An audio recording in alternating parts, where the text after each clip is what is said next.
Napapakamot na lamang sa ulo ang binatang si Lorenzo nang tawagin siya na matandang guro na si Mr. Moreno. Alam kasi ng binata na mapipiko na naman sa kanya ang kanyang guro. Religion kasi ang subject na matanda at ang subject na ito ang isa sa mga ayaw niyang pinapasukan. Pero wala naman siyang magagawa. Kailangan niyang humarap sa klase kahit mula pa noon hindi na siya naniniwala sa Diyos. Ikaw, Lorenzo, ano sa tingin mo ang maaaring gawin ng isang binatang katulad mo upang mas mapalakas pa yung kanyang pananampalataya sa Panginoon? Hindi kasi ako naniniwala sa Diyos pero palagay ko, mas makabubuti kung mas ipapaunawa natin sa lahat na pwede kang maging mabuting tao kahit wala kang pinaniniwalaan. Sinasabi mo bang hindi na kailangan ng Diyos para maging mabuting tao? Kayo po nagsabi niyan. Lorenzo, kailangan ko ng matinong sagot. Tinatanong kita na maayos Sagutin mo ako na maayos. Sinasabi niyo po bang hindi maayos ang sagot ko dahil hindi ito naayon sa pananaw ninyo? Ang tanong ko ay ano ang magagawa mo para mas mapalakas pa ang pananampalataya ng isang kagaya mo sa ating Panginoon? Bibigyan kita ng halimbawa. Mahalin at sundin ang kanyang utos. Kaninong utos po? Sa Diyos, kanino pa ba? Utos po ng Diyos o utos ng taong sumulat ng 10 utos ng Diyos? Lorenzo, ang utos ng Diyos ay totoong iniutos ng Diyos. Tayo mga tao ay sinasabuhay ang kanyang utos sa pamamagitan ng pagsusulat nito sa mga libro o sa mga Biblia. Ibig sabihin, walang makakapagsabi na iniutos talaga yan ng Diyos? At paano mo nasabi? Dahil hindi naman totoo. At ano naman ang nagiging basyan mo para sabihin hindi totoo ang Diyos? Dahil hindi ko siya nakikita. Ang hangin, hindi mo naman siya nakikita. Bakit ka naniniwalang may hangin? Dahil nararamdaman ko ang hangin. Mismo, ang ating Panginoon ay nararamdaman natin kahit hindi natin nakikita. Ibig sabihin, ang Panginoon ay totoo. Para lang din siyang hangin na nararamdaman natin. Ang hangin ay isang elemento na totoong nararamdaman ng isang tao gamit ang kanyang pandama. Ang Diyos mararamdaman depende sa paniniwala. Ibig sabihin, kung ang isang tao ay hindi naniniwalang may Diyos, hindi niya yun mararamdaman kahit na kailan. Sinasabi mong nakadepende ang pagiging totoo ng Panginoon sa paniniwala ng isang tao? Opo, mahirap sabihing totoo ang magic. Kung naniniwala ka na ang magic ay kagagawan lang din ng taong gustong manlinlang ng mga uto-uto. Lorenzo, hindi ka ba naturuan ng mga magulang mo na igalang ang mga usaping relihiyon? Patay na po sila Pero bago sila namatay, naturuan po nila kami ng mga kapatid ko na igalang ang paniniwala ng iba. At kung sakaling ipipilit ng iba ang paniniwala sa akin, may karapatan akong magayag din ng sarili kong paniniwala. At dito napapasok ang tinatawag nating paggalang sa opinyon ng isa't isa. Gusto mong igalang namin ang paniniwala mo pero sinasabi mong walang Diyos sa mismong harapan namin? Sinasabi ko lang po ang paniniwala ko. Kasi tinatanong niyo ko kahit alam niyo naman na hindi ako naniniwala sa sagot na gusto ninyo. Mr. Moreno, naniniwala po ba kayong mas matalino ko kaysa sa inyo? O di po ba? Nakakainsulto kapag tinatanong ka ng isang bagay na alam mong labag sa paniniwala mo. Nako, lumabas ka nga ng klase ko. Ngayon din. Utos mo ba ito ng Panginoon? Hindi. Utos ko ito. Kaya lumayas ka. Kung sinasabi niyong totoo ang Panginoon, masusundin ko siya kaysa sa inyo. Kaya hindi po ako lalabas. Kung hindi ka lalabas, ako ang lalabas. Lalabas na po ako. Gigil na gigil ang kanilang guro ng mga sandaling yon. Pero para kay Lorenzo, wala naman siyang ginawang mali. Pinaliwanag lang niya kung ano sa tingin niya ang pinaniniwalaan niya. Ang ganong klaseng pag-uugali ang madalas kainisan sa kanya ng mga tao.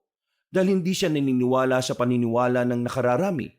Ang tingin sa kanya ng mga tao ay masama. Pinuntahan na lamang ni Lorenzo ang room ng kanyang kakambal na si Martino. Sa tapat na lamang siya tumambay. Mag-uuwian na rin naman nila kaya minabuti niyang hintayin na lamang doon ng kapatid. Makalipas lang ang halos 1 oras, tumunog na rin ang bell. Pagkalabas ni Martino ay agad itong lumapit sa kanya. Oh, kanina ka pa ba dyan? Bakit nandiyan ka? Wala ba kayong klase sa huling subject nyo? Meron. Inalabas ka na naman siguro ni Mr. Moreno, no?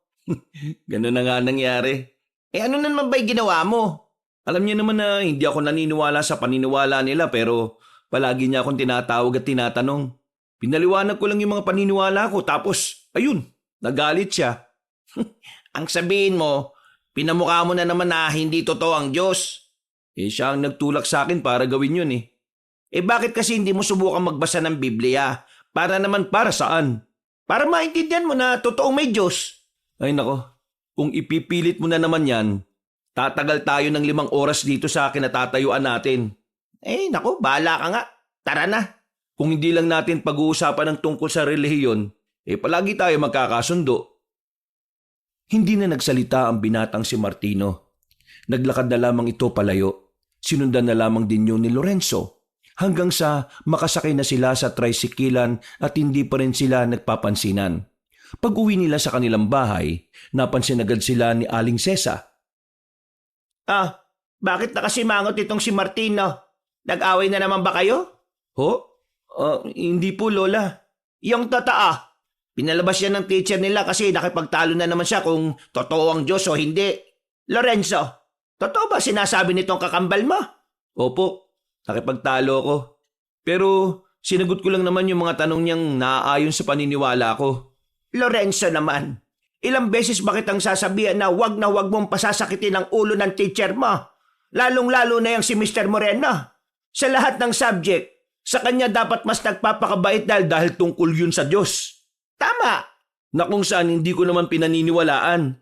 Bakit ba hindi ka naniniwalang may Diyos? Pinalaki ko naman kayo ng maayos kahit ako lang mag-isa. Hindi ko naman kayo tinuruan na maging masama Bakit po? Pagiging masama po bang maging kagaya ng paniniwala ko? Hindi naman sa ganoon. Ang sinasabi ko lang naman, ginawa ko ang makakaya ko para lumaki kayong malapit sa Panginoon. Pero ikaw, hindi ko alam kung ano ang nangyari sa iyo. Kung nakikita niyo po ba bilang sakit ang pagiging kagaya ko, huwag kayong magkalala. Hindi ko po kayo hahawan. Uy! Maayos ka nga sa mga sinasabi mo. Nawawala ka na ng galang Kailangan ko nang pumasok. Nangangati na pa ako. Bumuntong hininga na lamang ang matandang si Sesa. Dumiretso naman si Lorenzo sa kanyang silid. Agad niyang hinubad ang kanyang sapatos at saka humiga sa kama. Kahit siya, hindi niya rin naman maintindihan kung bakit lumaki siyang pilosopo sa maraming bagay. Namulat siya sa ideyang ang mga bagay lang na nakikita at nahahawakan ang maituturing na tunay. Kung minsan, iniisip niya na hindi siya normal. Hindi kasi siya kagaya ng ibang binata. Mga bata pa lang sila, parang matanda na siya mag-isip. Sa murang edad, naisip na niya na ang paniniwala sa hindi nakikita ay isang malaking kalokohan. Sinubukan naman niyang paniwalaan ang paniniwala ng kanyang lola at kapatid. Pero kahit na anong gawin niya, palagi na lang niyang kinukwestiyon lahat ng turo ng simbahan. 4:00 na ng madaling araw nang magising siya. Naisip niyang galit sa kanya ang lola nila dahil hindi man lang siya ginising para kumain. Lumabas siya ng kanyang silid. Wala sa maliit nilang sala ang kanyang lola. Kadalasan kasi mga ganong oras ay gising na ang matanda. Naghahanda para sa tinitinda nitong kakanin. Sumilip siya sa silid na matanda. Nakita niyang nakahiga pa rin yon at balot na balot ng kumot. Hinipo niya ang noo nito. Nagtaka siya nang malaman na hindi normal ang init ng katawan nito. Lola, nilalagnat ka. Yung bintana. Sara! Yung aswang! Papasok! La, anong sinasabi niyo? Teka, hintayin niyo lang ako Kukuha lang ako ng gamot. Anong ginagawa mo sa kwarto ni Lola? May sakit si Lola May sakit? Uulitin ko pa ba? May gamot ako rito, teka. Napainom nila ng gamot ang matanda. At makalipas nga lang ng 1 oras ay naging maayos na rin ang pakiramdam nito. Mag-uumaga na nang magkamalay na ang matanda. Nagtataka ito kung bakit sa tabi na nito nakatulog si Martino, habang si Lorenzo naman ay nakaupo lang sa gilid. Bakit kayo narito? Nilalagnat ka kaninang madaling araw Ako? Nilalagnat? Opo, may sinasabi ka pang mga aswang Aswang? Talagang sinabi ko yon? Opo, hindi nga rin ako makapaniwala na bukod sa Diyos, naniniwala ka rin may aswang. Umayos ka nga. Kung ano-ano na naman ang sinasabi mo. Lola, totoo ba talaga may aswang? Nako, gising na. Hindi ko alam kung bakit ko sinabi ang aswang. Pero totoo naman talagang may ganon. Meron ba nun dito sa atin? Oo, noon. Pero hindi ko alam kung meron pa nun dito. Lalo na sa panahon ngayon. Unti-unti nang nagiging moderno ang mundo natin. Ayaw ko na lang pong magsalita. Mas mabuti pang ang wag na. Ang mabuti pa, maligo na kayo at magluluto na ako ng pang-agahan. Mamaya papasok na kayo. Magpahinga ka na lang la. Ako nang bahala magluto ng agahan. Sawa na ako sa sunog na isda, no? Di huwag kayong kumain. Napapailing na lamang si Martino. Lumabas na rin ito at sinimulan na rin lutuin ng kanilang agahan. Habang si Lorenzo, binabasa na lamang ang mga nakasulat sa kanyang notebook. Sa kalagitnaan ng kanyang pagbabasa, bigla niyang naisip ang aswang na sinabi ng kanyang lola. Hindi niya maintindihan kung bakit parang hindi yun mawala-wala sa kanyang isipan. Na kung tutuusin, hindi na niya dapat na binabalikan ng mga bagay na para sa kanya wala namang kwenta. Mabilis na lumipas sa mga oras. Matapos masigurong nasa maayos ng kalagayan ng kanilang lola, pumasok na rin sila sa kanilang paaralan. Normal lang na araw para kay Lorenzo ang bagay na yon. Kagaya ng laging nakasanayan, papasok siyang walang gaanong kinakausap. Magsasalita lang din naman siya kapag may kumakausap sa kanya. Ang ganong klase ng ugali ang naging dahilan kung bakit siya iniiwasan ng karamihan. Ang tingin kasi sa kanya ng mga tao, isa siyang malaking weirdo. Mag-isa ang binatang si Lorenzo nang sumapit na ang kanilang break time. Wala ni isa ang gustong makiupo sa kanya. Habang kumakain ay napansin niya si Mr. Moreno na papalapit sa kanya, dala ang binili nitong sandwich at tubig. Naghahanap talaga ito ng sakit ng ulo Magandang araw, Lorenzo. Bakit mag-isa ka lang dito? Wala ka bang kaibigan? Kung meron, hindi ka naman makakaupo dyan. That's why mahalaga ang pakikihalubilo para magkaroon ka ng kaibigan. At ang pagkakaibigan ay nararapat lang na nakapagitna ang Diyos kagaya na lang din ang relasyon ng babae at isang lalaki. Hindi ko naman kailangan ng kaibigan Kaya ko mabuhay na mag-isa. Alam mo ba ang kasabihang No man is an island? Kasabihan niya ng mga taong takot mabuhay na mag-isa. Kasi hindi nila kayang walang inaasahan.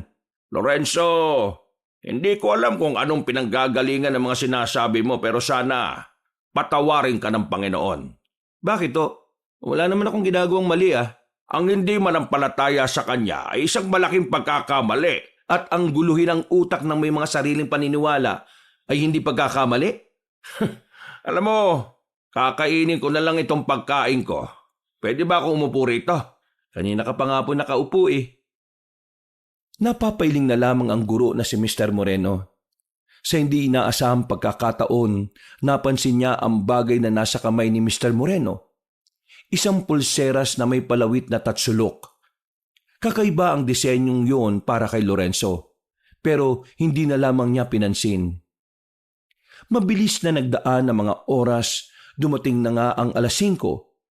Pagtunog pa lang ng bell ay nag-uunahan na agad ang mga estudyante sa paglabas. Habang naglalakad, napayuko na lamang siya nang makita ang binatang si Emil. Nakilala niya lamang ito sa isang event sa kanilang school at mula noon palagi na siya nitong kinakausap. Uy, Lorenzo! Long time no see Seryoso? Araw-araw mo akong ginugulo, no? May gagawin ka ba mamaya? Gusto mo sumama? Ayoko. Sama ka na, minsan lang naman Bakit mo ba ako sinasama? Kasi magkaibigan tayo. Sino nagsabi? Ako! Wes, nagkakamali ka. Bigla siyang inakbayan ni Emil dahil dito ay napansin na niya ang suot-suot nitong pulseras na kagaya ng kay Mr. Moreno. Nagsalubong ang kanyang kilay at saka inalis ang braso ng lalaki. Magsyota ba kayo ni Mr. Moreno? Wala. Uy, sandali lang! Sama ka na sa amin! Mag-ghost hunting kami! O pwede ring aswang hunting! Napatigil si Lorenzo. Narinig na naman niya kasi ang salitang aswang. Medyo iritado na siya sa bagay na yon pero hindi niya alam kung bakit parang interesado siyang pag-usapan yon. Gaano katotoo ang aswang? Gaano ka totoo? Kasing totoo ng dibdib ni Ma'am Dina. Siya ka rin pala sa nagpapantasya sa kanya. Ah. Iba na lang kausapin mo. Hindi ako interesado. Eh bakit? Sino bang hindi magkakagusto kay Ma'am? Maganda, sexy, matalino, matangkad, at maputi, di ba? Parang mas masarap pakinggan yung aswang kaysa sa mga sinabi mo eh. Hindi na hinintay pa ni Lorenzo na makapagsalita ang lalaking si Emil. Naglakad na rin ito ng mabilis. Hindi sila nagsabay umuwi ni Martino nung hapon na yon. Hindi pa rin kasi sila nagpapansinan. Habang naghihintay siya ng tricycle sa terminal, nakita niya ang babaeng guro na si Dina na nag-aabang din pala ng masasakyan. Sa hindi inaasahang pagkakataon, napansin niya ring may suot ng pulseras ito. At ang pulseras na yon ay kagayang-kagaya ng kina Emil at Mr. Moreno. Ang pangit naman ang disenyo ng pulseras na yon, pero bakit kaya maraming bumibili? Iiling-iling na lamang siya. Nang dumating na ang tricycle ay agad na rin siyang sumakay. Pag uwi nila sa bahay nila, naabutan niyang naroon na pala si Martino. Nagpapakulo na ito ng tubig at hindi pa nakakapagpalit ng damit. Anong ulam? Mukha bang ulam ang nakasalang dito? Hindi naman yan ang dahilan kaya ako nagtatanong eh. Nagugutom na ako. Wala kang katulong dito, no? Kumilos ka na mag-isa. Bakit? Nasaan si Lola? May sakit na naman. Mabigat ang pakiramdam. Mainit ang katawan. Natutulog? Kesa nagtatanong ka, bakit hindi mo nalang puntahan? Maya-maya. Lola, may sakit ka raw? Oo nga eh. Hindi ko rin alam kung bakit ako nagkasakit ulit. Ayos naman na ako kanina. Eh baka nabinat ka yata. Apo, huwag kayong masyadong kumakausap ng hindi nyo kilala.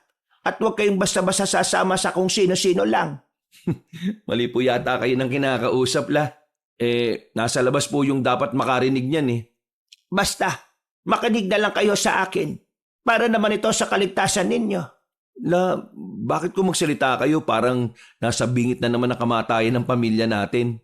Basta, huwag kayong sasama at makikipag-usap sa kung sino. Sabihan mo rin ang kapatid mo.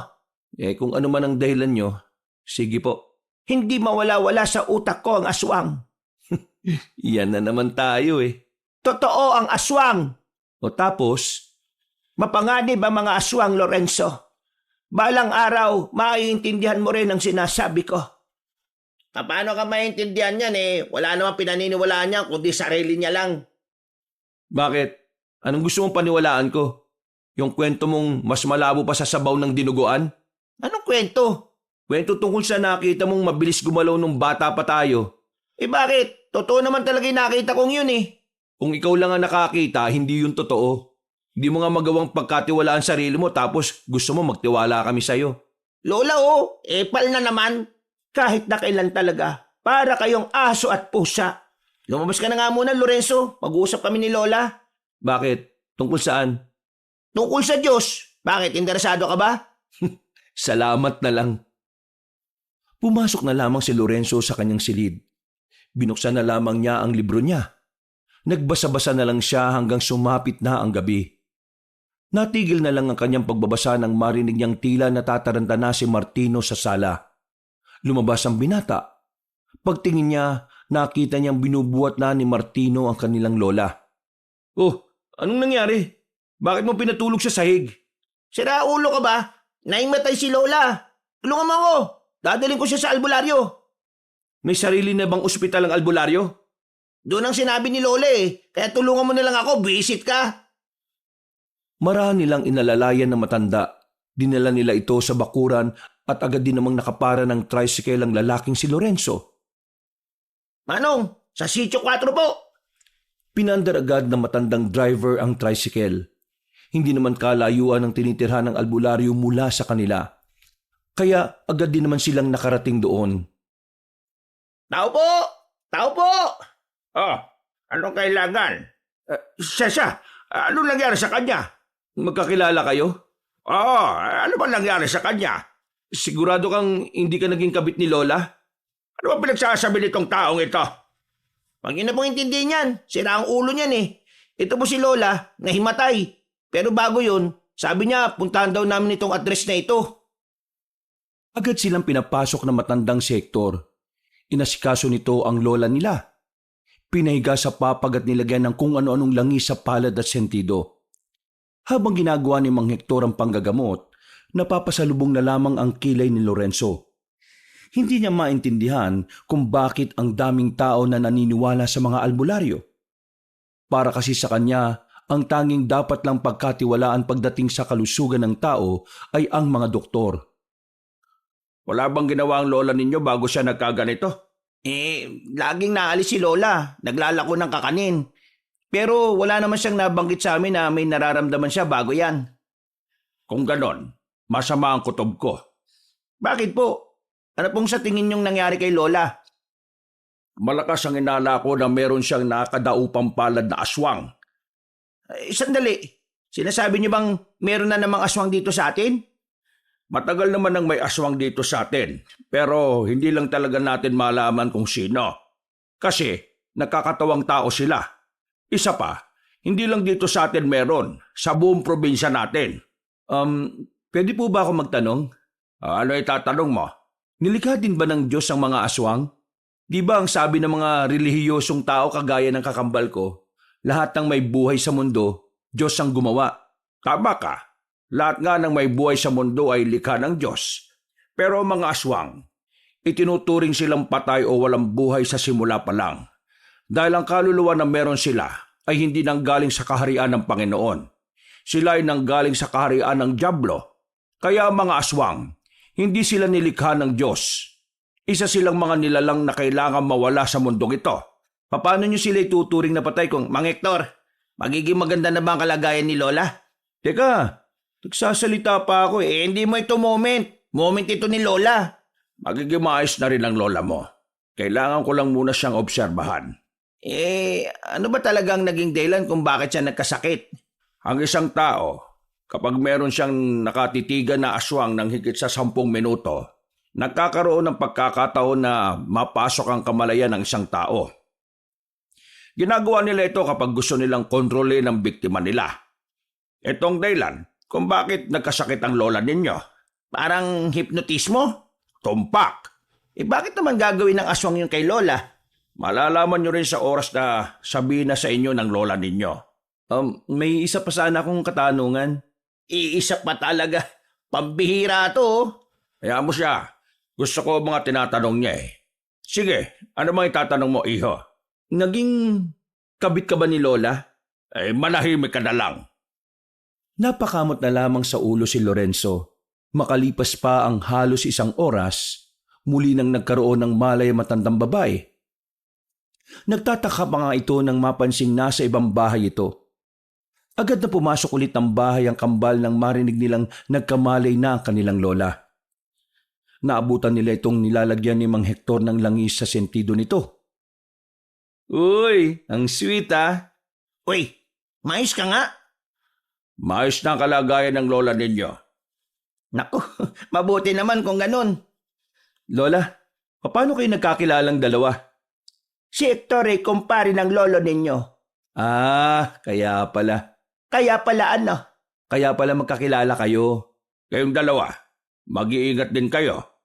Sinabihan na po ako ni Lola. Bakit? Wala naman kaming kasalanan sa aswang ah. Makinig na lang kayong dalawa. May ibibigay akong pangontra para sa inyong dalawa. Heto, suotin niyo ang kwintas na ito. Kapag sinuot niyo ito, maiilang ang mga aswang na lapitan kayo. Isang kwintas na may palawit na ano ito? Gintong pangil. Hindi to ginto. Tanso lang ito na may halong bakal. Alam ko, pero may kasamang orasyon at ritual ang kwintas na yan, pangontra yan sa mga aswang.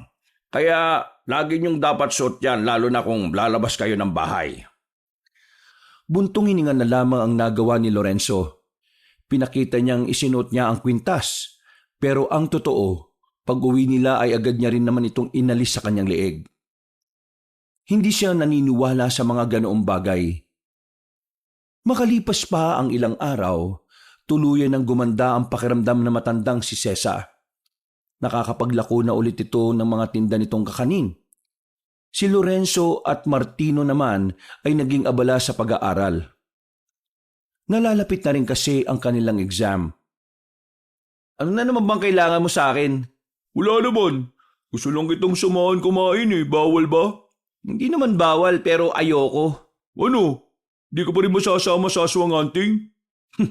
Hindi ko pala tapos dyan sa bagay na yan. Kulang pa kasi kami ng isa eh. Ayoko nga. Bakit ba kasi ayaw mo? Hindi mo ba nababalitaan? Ang alin?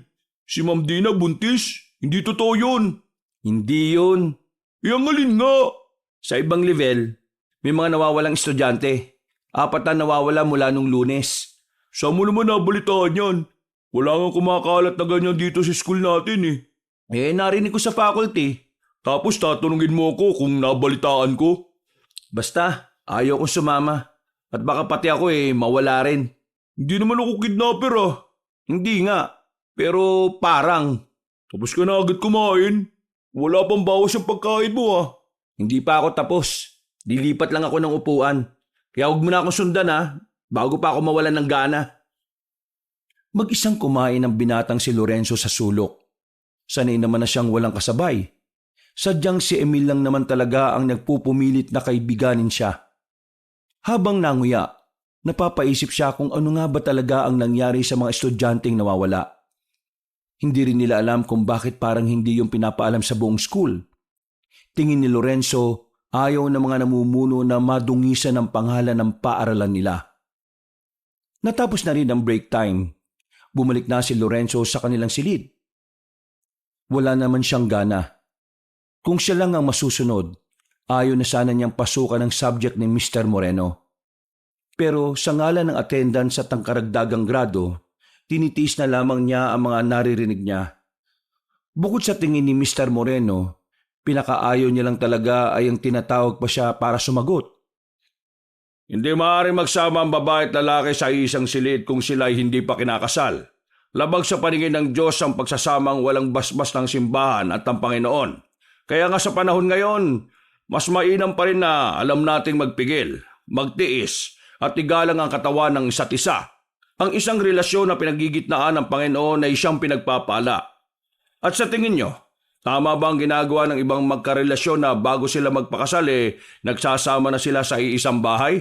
Ikaw Lorenzo, anong masasabi mo?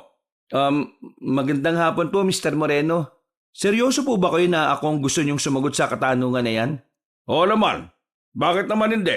Parte ka ng klaseng ito. At tingin ko, marami naman kaming matututunan sa iyo. Alam ni Lorenzo na balak lamang siyang ipahiya ng kanilang guro. Kaya siniguro niyang sa sandaling yon, hindi siya ang magmumukhang tanga. Tinatanong niyo ako kung tama bang magsama ang babae at lalaki sa iisang bahay nang hindi pa kinakasal? Ang sagot ko po tama. Paano mo naman nasabing tama?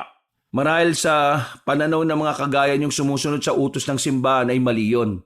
Pero para sa akin, na mas tinitingnan ng pagiging praktikal, tama lang na magsama sila bago ikasal.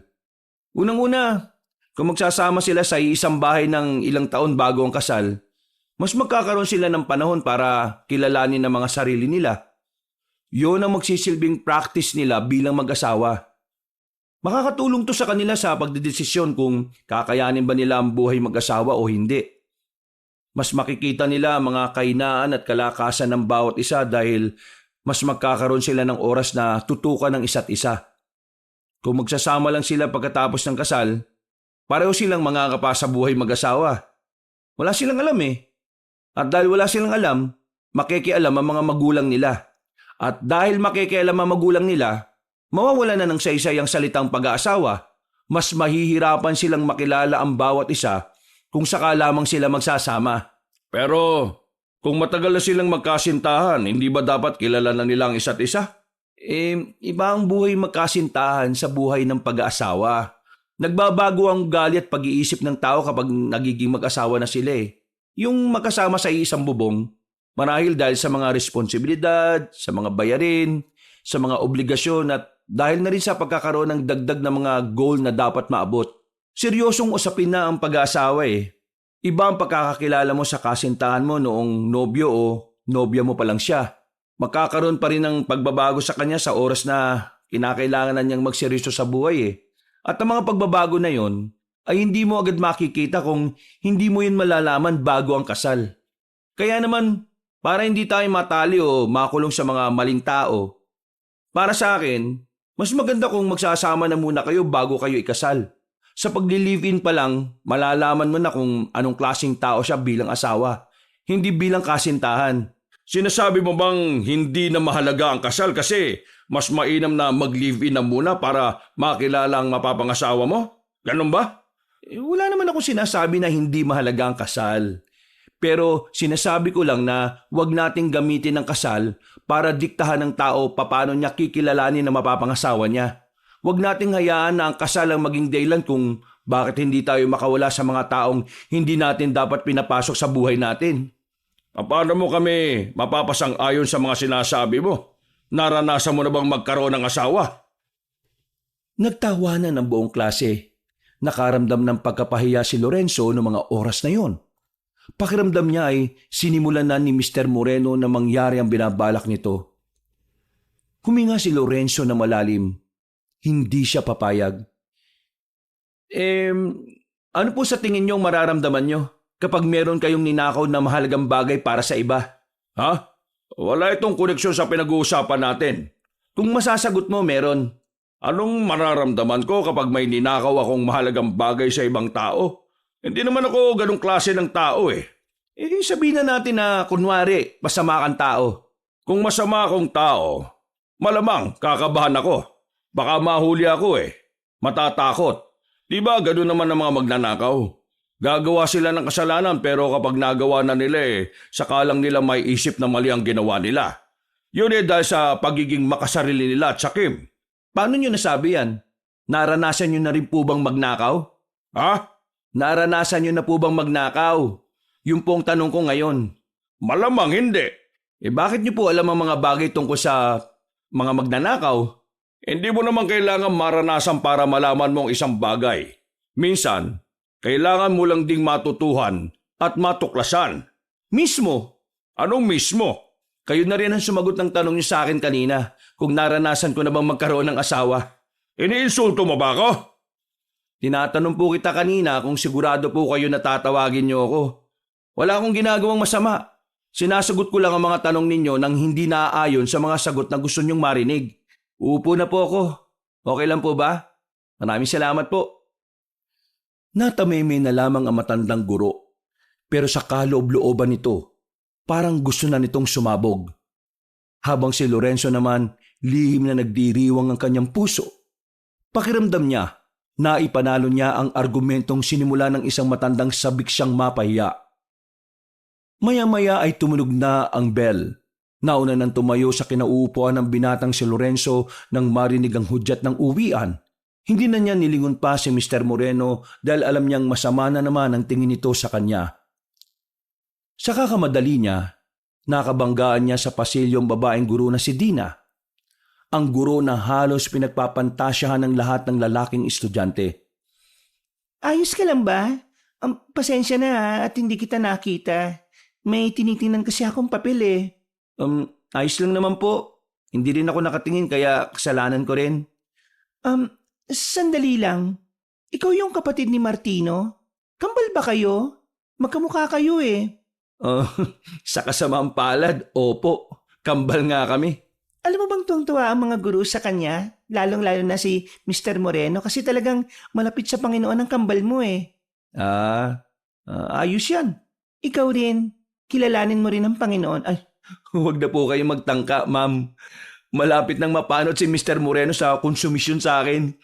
Isipin niyo na lang po na hindi bagay sa babae kapag panot. Sige po, aalis na po ako. sige, bye. Pagtalikod ng guro sa kanya, sa hindi malamang dahilan ay meron siyang naamoy na kakaiba mula roon. Mabango naman si Dina, pero hindi maintindihan ni Lorenzo kung bakit siya nakakaamoy ng parang malansa. Nang lingunin niya ulit ang babaeng guro, nagtaka siya kung bakit bigla na lamang siyang kinabahan sa ngiti nito sa kanya.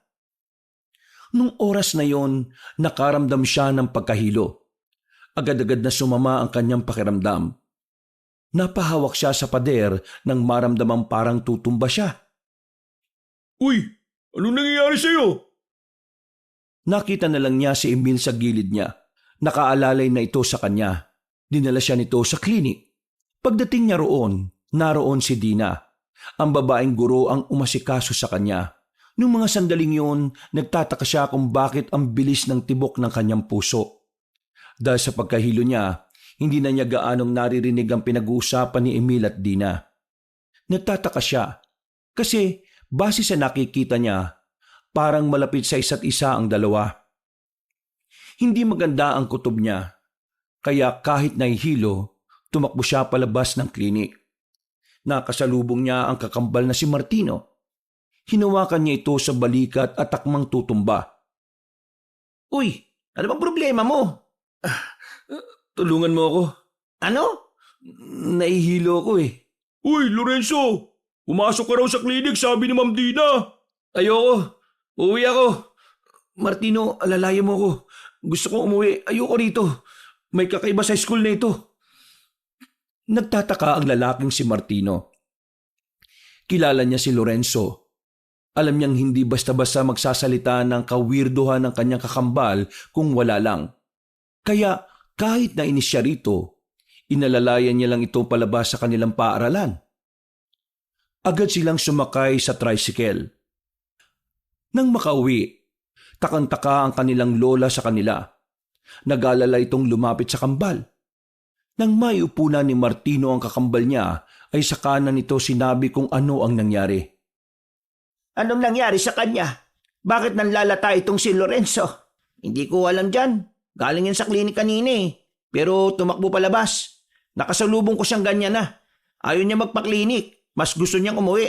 Lorenzo, anong nangyari? Anong masakit sa'yo? Bakit ganun siya? Nandito ba siya? Bakit ko siya naririnig? Uy, Buang, sino bang sinasabi mo? Nandito na tayo sa bahay. Hindi, nandito siya. Tawagin mo nga si Hector. Bakit la? Ano ba sa tingin niyo nangyayari sa kanya? May nangyayaring hindi tama. Nagmamadaling makalabas ng bahay ang lalaking si Martino. Pagbalik nito ay kasama na nito ang albularyo. Agad nitong sinuri ang kalagayan ng binatang si Lorenzo. Nalaman agad nito na may kinalaman ng aswang sa nangyari. Hindi nagsayang ng oras ang albularyo. Kung anong ginawa nito kay Aling Sesa ay siya ring ginawa nito kay Lorenzo. Isang oras lang ang nakalipas na wala na rin ang mataas na init ng katawan ng binata. Kalaunan na ay nagkaroon na rin ito ng malay. Nagtataka habang salubong ang kilay na nakatingin sa kanila. Huwag mo kaming tingnan ng ganyan. Tinulungan ka namin para gumaling ka. Gumaling? Ano bang nangyari sa akin? Inuwi ka ni Martino ng mataas ang lagnat mo. At may mga sinasabi ka sa amin na hindi namin maintindihan. Gaya ng alin? Sabi mo, nandito siya kasi naririnig mo. Sino? Aba, ewan ko sa iyo. Iho, naalala mo ba mga nangyari bago ka nagkasakit? Baka may aswang kang nakadaupang palad. Wala akong aswang na nakadaupang palad kasi wala namang aswang. Isipin mong maigi. Bago ang nangyari, ano ang mga naalala mong tingin mo ay weirdo? Sino yung huli mong nakausap? Sandaling napaisip ang binatang si Lorenzo. Bigla na lamang bumalik sa isipan niya ang babaeng si Dina. Sa hindi malamang dahilan, bigla siyang nakaramdam ng kaba na hindi naman niya alam kung saan ang gagaling. Yung huli kong nakausap? Anong meron? Malaki ang tsansa na ang huli mong nakausap, siya ang aswang na balak kang kunin. Si Martino lang yung huli kong nakausap habang nasa tricycle kami. Buang, nanlalata ka na nun. Ang sinasabi ni Mang Hector, yung huli mong nakausap bago ka magkaganon. Hindi ko maalala eh. Nagkaila na lamang ang binatang si Lorenzo. Bukod kasi sa hindi naman siya naniniwalang may aswang, gusto niya rin munang malaman kung ano ang kakaiba sa gurong si Dina. Hindi ko talaga maalala eh. Huwag mo nang piliting maalala kung hindi mo talaga maalala. Hayaan mo na. Malalaman ko rin sa susunod na araw kung sino ang mga aswang dito. Marami ba sila, Mang Hector? Isa silang grupo. Pero hanggang sa ngayon, hindi ko pa rin alam kung sino-sino sila. Nanahimik na lamang si Lorenzo ng mga sandaling yon. Wala siyang interes na pakinggan ang mga sinasabi ni Mang Hector. Mas pinili na lang niyang magpahinga sa kanyang silid kaysa maniwalang totoo ang mga aswang. Habang nagpapahinga siya, pumasok sa silid niya ang kakambal na si Martino. Salubong ang kilay ni Lorenzo. Oh, anong kailangan mo? Alam kong may hindi ka sinasabi. Gaya ng ano? Gaya ng kung sino ang huli mong nakausap. Sabihin mo. Ang kulit mo. Sinabi ko na sa'yo hindi ko maalala. Nung nasa biyahe tayo pa uwi, narinig kong sinabi mo ang pangalan ni Ma'am Dina. Ha? Sinabi ko yun? Ang sabi mo, naririnig mo siyang nagsasalita, pero nasa biyahe na tayo nun. Ibig sabihin lang nun, nakausap mo si Ma'am Dina. O ano ngayon? Ibig sabihin, aswang si Ma'am Dina? Paano naman magiging aswang si Ma'am Dina malapit yun sa Diyos? Siya nga yung huli kong nakausap eh. Di ba sinasabi na matanda kanina kung sino yung huli kong nakausap? Aswang yun? Meron ka pa bang ibang nakausap? Kasi imposible si Ma'am Dina yun eh. Kung wala ka nang sasabing matino, alam mo, mabuti pa umalis ka na lang. Oy, field trip natin sa susunod na linggo Sasama ka raw, sabi ni Lola. Hindi ka pwedeng humindi. Nakapagbayad na ako kanina. Jesus, pambihira. Alam mo namang ayaw ko sa maraming tao eh. Di sana, hindi ka na nag-aral. Napapailing na lamang si Lorenzo. Humiga na lang siya. Nakatingin sa kisame. Napapaisip kung ano nga ba talaga ang nangyari at bakit bigla na lang siyang nanlanta. Makalipas ang maraming araw, dumating na rin ang kanilang field trip. Dahil ayaw naman ni Lorenzo nang manghinayang ang kanyang lola, pinilit na lang din niyang sumama. Saka malas-malasan pa. Nakatabi niya sa upuan ng kakambal niya. Bakit ba kailangan dito ka pa umpo sa tabi ko? Bakit? Gusto mo bang nakaupo ko sa bubong? Kung pwede lang eh. Di ka na nga sana kasama Yun nga ang gusto ko, di ba? Sus, kunwari ka pa. Oh, anong klaseng libro yan? Bakit mo tinatanong? Kasi gusto ko malaman. Libro to na bigay ni Mang Hector sa akin. Tungkol ito sa mga aswang. Lumang libro. Pero maganda raw ang kwento rito kasi totoong nangyari. Naniwala ka naman. Siguro kaya ka ganyan kasi ang layo ng loob mo sa Diyos no? Di ganyan pala ang ugali ng malapit sa Diyos. Pakialamero. Uy, kwentong aswang yan Pwede ba, Iram? Di naman tayo close Bumalik ka na nga sa upuan mo. Ay, sorry. Akala ko kasi si Lorenzo Seryoso ka ba? Alam niyo ba, may nakita na kaming aswang nitong nakaraang gabi. Totoo ba yan? Ayaw niyo maniwala. Sumama kayo sa amin bukas ng gabi. Tuturo namin sa inyo kung saan namamalagi yung mga aswang. Mas maniniwala pa akong hindi ka naligo bago pumunta rito kaysa sa aswang na yan. Ay, bumalik na kayo sa upuan niyo at baka matumba pa kayo. Malas. Bakit si Mr. Moreno pa guardian natin? Hindi naman natin advisor yan. Sa mga lumipas na oras kung saan-saan sila nagtungo, lahat ng kilalang pasyalan ay napuntahan na nila. Bandang 6:00 ng gabi, tumigil na sila sa isang malawak na kapatagan na napapalibutan ng matataas na puno. Sa parting yun sila maglalatag ng mga camping tent. Mga bandang 11:00 ng gabi, nagsimula na ang mga aktibidad na kanilang gagawin, habang si Lorenzo nanatili lang sa loob ng tent niya. Nakatanaw lang sa mga yon at tamad na tamad. Wala naman akong gagawin dito, bakit pa ako sumama? Oh, Lorenzo, bakit ka nandyan? Ayaw mo bang sumali ron? Napalingon ang binata nang marinig niya ang tinig ni Dina sa gilid. Nakita niya ang babaeng guro na nakatingin sa kanya habang malapad ang ngiti. Sa hindi na naman malamang pagkakataon, naramdaman na naman niya ang kaba. Hindi siya tumingin sa babae. Bigla na lang kasi siyang nagkaroon ng kaisipan na baka maulit na naman ang nangyari. Wala akong gana Bakit naman? Kung ayos lang po, huwag niyo po muna akong kausapin. Gusto ko pong mapag-isa Sige, walang problema. Pag-alis ng babae, naamoy na naman niya ang lansa na nagmumula roon. Pero sa pagkakataong ito, hindi na siya nakaramdam ng pagkahilo.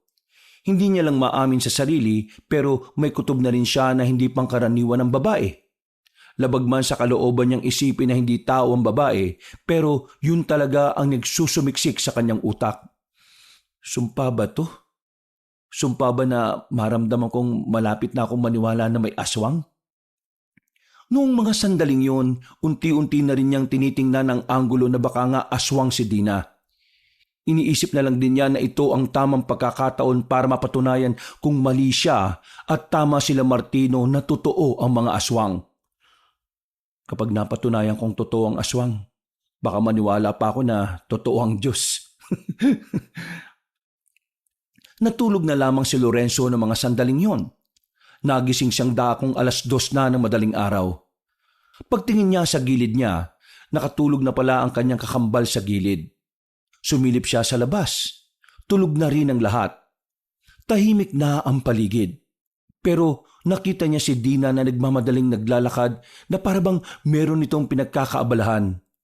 Sa ganung oras, para kay Lorenzo ay nakakapagtaka yun. Kaya naman hindi na rin niya napigilan ng sarili na sundan ng babaeng guro. Anong gagawin nun sa gubat? Kahit na mag-isa lang, walang naramdamang kaba si Lorenzo. Kinakain siya ng kanyang kuryosidad.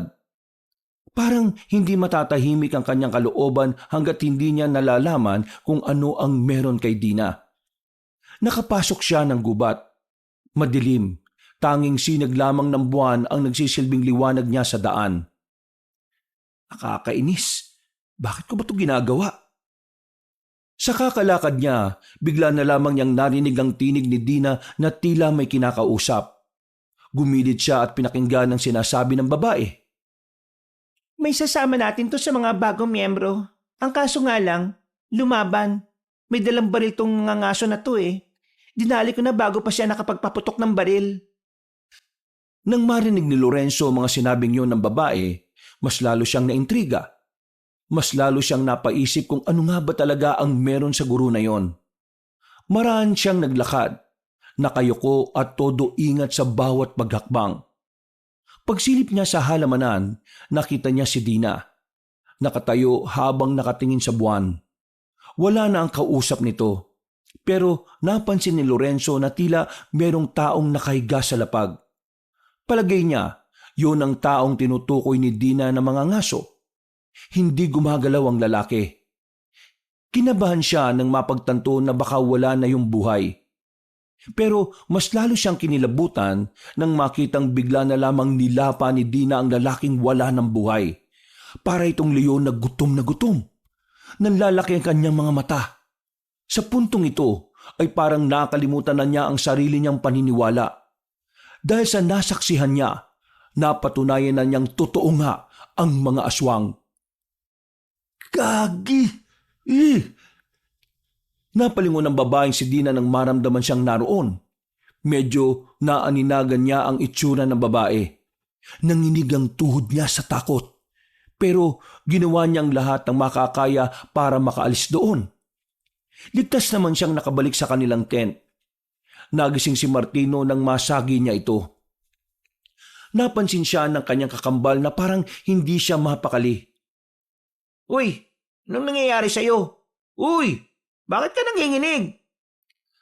Napabangon si Martino. Si Lorenzo naman parang naninigas ang kamay. Sinampal siya ng malakas ni Martino at dahil dito tila natauhan siya. Kumalma ang kalooban ni Lorenzo. Anong nangyari sa'yo? Bakit galing ka sa labas? Martino, naniniwala na ako may Diyos. Ano? Totoong Diyos. Tama kayo. Pinagsasabi mo. Bakit? Nakita mo na ba si Jesus sa labas? Eh sabi mo maniniwala ka lang kapag nakita mo siya, di ba? Ang sabi ko, kapag napatunayan kong totoo ang aswang, ibig sabihin, totoo ring may Diyos. Eh teka, nakakita ka ng aswang? Hindi totoong hindi ko maalala kung sinong huli kong nakausap. Naalala ko yun, pero hindi ko lang sinabi kasi ayaw kong maniwala eh. Eh ano ba talaga? Diretsuhin mo na nga ako. Si Ma'am Dina. Si Ma'am Dina ang huli kong nakausap. Nagkatitigan kami ng matagal. Pag alis niya, ayun, nahilo ko bigla. Nung dinala nila ako sa klinik, naririnig ko yung boses niya na bumubulong sa akin. Hanggang sa tricycle, naririnig ko yun. Kaya mula nun, napaisip na ako kung anong meron sa kanya eh. Kaya ngayon, nung makita ko siyang pumasok sa gubat, sinundan ko siya. At nakita ko, may kinakain siyang lalaki. Isang mga ngaso. Biglang nagtayuan ang balahibo ni Martino. Sa mga pagkakataong yon, malala ang kilabot niya dahil ang kwentong yon ay nanggaling pa mismo kay Lorenzo na alam naman niyang hindi gagawa ng kwento tungkol sa mga aswang. Si Ma'am Dina? Aswang? Yun ang nakita ko, Martino. Bukod pa ron, may naamoy akong malansa sa kanya kahit na mukha naman siyang naligo. Malansa? Teka, Tama. Anong tama? Nabasa ko kanina sa libro. Ang mga babaeng aswang daw may amoy na malansa minsan. Ano yun? Amoy ng dalaw? Hindi. Amoy talaga yun ng mga babaeng aswang. Pero mahirap daw yung amoyin. Piling tao lang nakakaamoy. Yung mga taong may matatalas na pang-amoy. Ha? Ibig sabihin, aswang talaga si Ma'am Dina? Pambihira. Hindi ko inakala na maniniwala ako sa kabaliwan ninyo ni Lole. Hoy, hindi to kabaliwan no. Totoo to. Kailangan nating seryosohin to. Meron pa akong hindi sinasabi. Ano? Nitong nakaraan, narinig ko rin sa faculty, may mga estudyanteng nawawala. Hindi rin nila alam kung saan napadpad yung mga nawawalang estudyante na yun. Hindi lang talaga inilalabas ng school natin dahil masisira sila sa publiko eh. At tingin mo, may kinalaman ng aswang doon? Oo. Ang pagkakarinig ko kasi kanina kay Ma'am Dina, may nabanggit siya na may pandagdag miyembro sana sila kung hindi lang niya napatay yung mga ngaso. Ibig sabihin, totoo nga sinabi ni Mang Hector, meron silang grupo. Kailangan na nating ipaalam sa principal to. Hindi, wag muna. Ha? Bakit hindi? Kasi wala tayong kasiguraduhan kung sino pa ang mga aswang sa school. Baka mamaya, yung principal aswang din. Sa mga pulis, doon natin sabihin. Useless, hindi sila maniniwala. Kailangan ko bang paliwanag sa iyo kung bakit? Hindi na. Hindi maganda tong nangyayari. Diyos ko, Panginoon, gabayan mo sana kaming lahat na makauwi ng ligtas. Uy, ginagawa mo. Nagdarasal.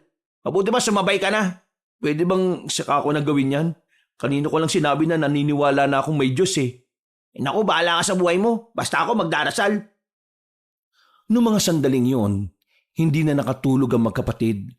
Kinakabahan silang dalawa na baka makahalata sa kanila si Dina. Nanatili lang sila sa loob ng kanilang tent. Nakahinga sila ng maluwag nang mapansin nilang maliwanag na sa labas. Mapungay ang mga mata ng kambal. Pero kailangan na nilang maglikpit para sa kanilang pag-uwi. Habang naglalakad pabalik ng kanilang service na bus, napansin ni Martino na tila may kulang sa mga kaklase niya. Dalawa ang nawawala. At parang wala namang pakialam si Dina na isa sa kanilang nagsisilbing guardian. Martino, bakit? May problema ba? Kanina pa kita napapansin na lingon ka ng lingon napansin ko lang po kasi na wala si Diego at Maria. Ah, si Diego at Maria pala.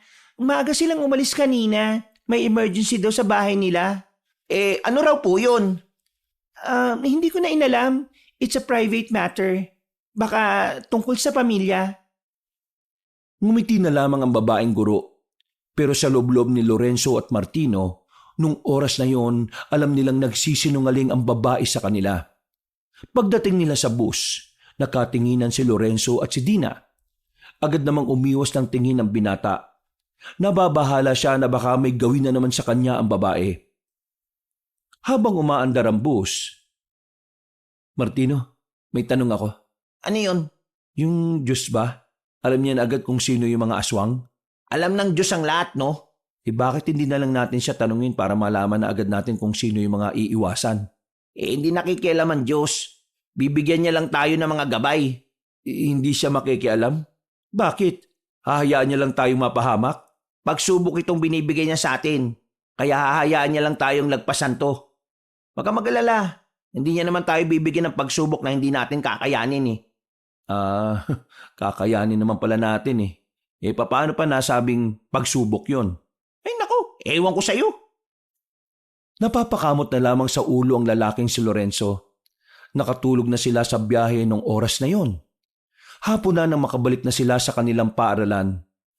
Pagbaba nila ng bus, nakita nilang nakatingin pa rin sa kanya si Dina. Seryoso ang tingin nito sa kanya. Wala na ang ngiting lagi niyang nakikita. Hindi na lamang pinansin ni Lorenzo ang bagay na yon. Pumara na lamang sila ng tricycle. Pag-uwi nila, nagtataka sila kung bakit naroon si Mang Hector.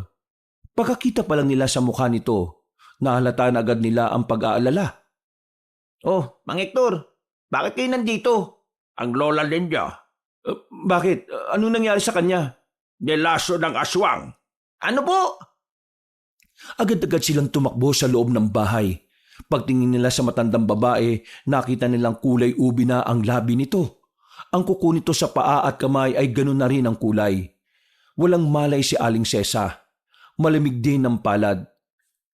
Anong nangyari? Bakit sila nalason ng aswang? Bago siya magkaganyan, nakapagkwento pa siya sa akin. Ang sabi niya, merong isang lalaking aswang ang bumili sa kanya. Nagkadikit ang mga kamay nila nang mag-abot siya ng sukli. Yung aswang na yun pala, may laso ng kamay. Sabihin nyo, maalis yun naman ang laso sa katawan niya, hindi ba? 50-50 ang tsansa. Hindi naman kasi ito laso na parang tuklaw lang ng ahas. Yung laso na nasa katawan niya ay sa bibig dumaan. Ibig sabihin, mas madaling kakalat ang lason sa katawan. Anong gagawin nyo, Mang Hector? Yung gamot kasi na ginagawa ko natutunan ko lang sa tatay ko noon buhay pa siya. Ang kaso, ito ang unang pagkakataon na susubukan ko yon. Kaya hindi ko rin sigurado kung tatala ba o hindi. Sagutin nyo nga po ako. Bakit ba parang laging pinag-iinitan ng aswang si Lola? Wala ako sa posisyon para sagutin ang mga ganyang klase ng katanungan. Ang lola niyo lamang ang makakasagot niyan. Paano kung hindi na niya kayanin? Sino magsasabi sa amin? Huwag nga magsalita ng ganyan. Huwag na tayong maging tanga rito Alam nating tatlo na walang tsak na tsansa kung makakaligtas siya sa laso na yan. Kaya ngayon, Mang Hector, sabihin nyo na sa amin kung ano man ang hindi pa namin alam. Pangako, kapag sinabi nyo, magdadasal na ako. Huminga ng malalim ang matandang sektor. Sa uli ay wala na rin itong nagawa. Naisip na matanda na dapat na rin malaman ng kambal ang katotohanan, ang tungkol sa pagkatao ng kanilang lola. Ang lolo at lola ninyo, sila ang dating pinuno ng mga manunugis dito sa probinsya natin. Si Asmer, siya ang pinakapinuno. Siya ang nagmamando sa lahat ng manunugis para patayin ang mga aswang. Samantalang ang inyong lola naman, siya naman ang nagsasanay sa mga baguhang manunugis. Tinuturuan niya mga yon sa paghawak ng mga sandata. Si Cesar rin ang gumagawa ng magagandang gamot na pangontra sa mga aswang. Ang dahilan kung bakit ginugulo ng mga aswang ang lola ninyo ay dahil silang mag-asawa ang umubos sa angka ng mga aswang noong araw. Kung ganon, bakit inilihim ni Lola sa amin tungkol sa katauhan nila?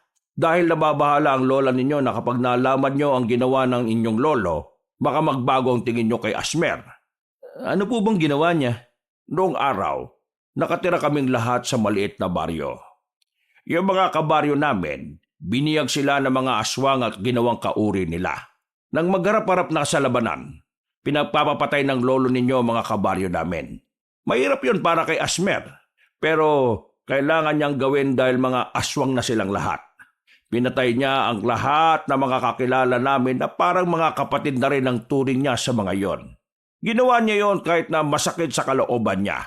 Bago mamatay si Asmer, nakiusap siya sa amin na huwag ipapaalam sa pamilya ninyo ang nangyari.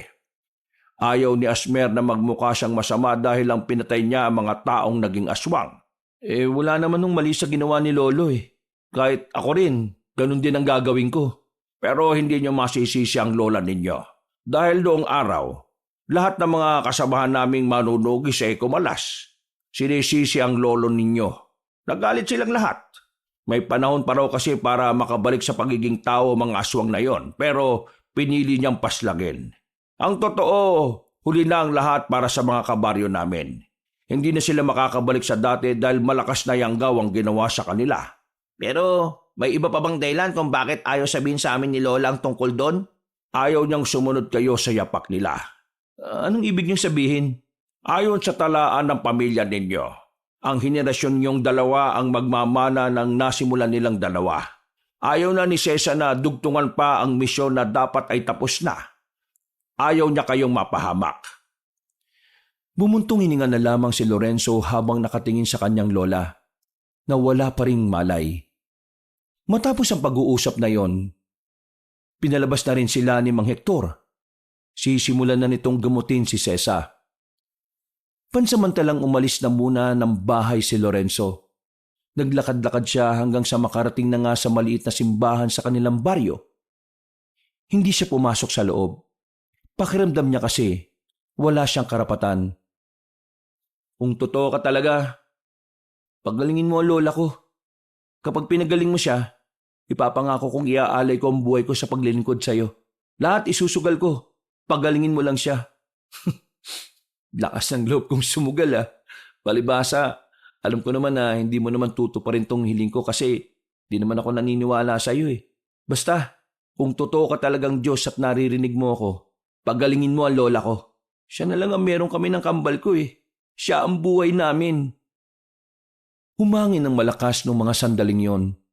Sa hindi mapaliwanag na dahilan, gumaan ang kanyang pakiramdam. Para siyang nabunutan ng tinik. Napapangiti na lang din siya. Hindi niya kasi inakala na darating ang araw na kakausapin niya ang isang lumalang na kahit kailan hindi niya naman pinaniniwalaan noon. Nilisan niya ang simbahan. Binalikan niya ang kanyang lola. Pagpasok nila sa loob, laking gulat nila sa kanilang nakita. Hindi makapaniwala ang binatang si Lorenzo nang madatnang nakaupo na ang kanilang lola. Bumalik na ang dating kulay ng kuko at labi nito. Kahit na pawis ay kitang-kita nilang masigla na si Aling Sesa. Lola, ayos na ba kayo? Wala na bang lason sa katawan ninyo? Nasa maayos na ang kalagayan ko. Habang ginagamot ko ang lola nyo, bigla na lang nawala yung init ng katawan niya. Tapos, dumilat siya. Sabay-sabing ayos na daw siya. Tahimik lamang si Lorenzo sa gilid. Pero sa isip-isip niya, mukhang pinatunayan talaga ng Diyos na dapat siyang maniwalang may lumalang ng lahat. Pero sa kaloob-looban ng binata, masaya siya dahil nakaligtas ang kanyang lola sa tiyak na kamatayan. Pero maya-maya lang nawala ang kanyang ngiti. Sa puntong ito, nabuhay ang galit niya para sa mga aswang. Pinangako niya sa kanyang sarili na pagbabayarin niya ang lahat ng aswang. Uunahin niya sa listahan ng kanilang gurong babae na si Dina. Bago matulog, dumaan na muna siya ulit sa simbahan. Makakalahating oras na siyang nakatayo sa tapat. Hindi niya kasi alam kung papaano niya sisimulan ang pagpapasalamat. Dahil una pa lang, hindi naman talaga niya gawaing magpasalamat sa mga bagay na hindi sakop ng paniniwala niya noon. Hindi ko alam kung pinahiya mo ko nung patunayan mong totoo ka. Pero maraming salamat kasi nasa maayos na kalagayan ng lola ko. Yung usapan natin kanina, tototohanin ko yon. Tatapusin ko lang tong problemang to. Magsisilbi ako sa'yo. Ano bang pwede kong itawag sa'yo? Lord? Boss? Pre? Bro? God? Diyos? O boss na lang siguro?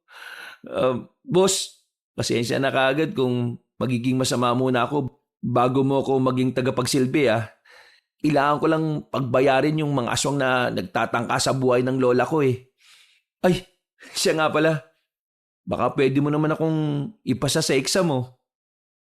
Humangin lang ng malakas at saka umalis na rin siya sa tapat ng simbahan.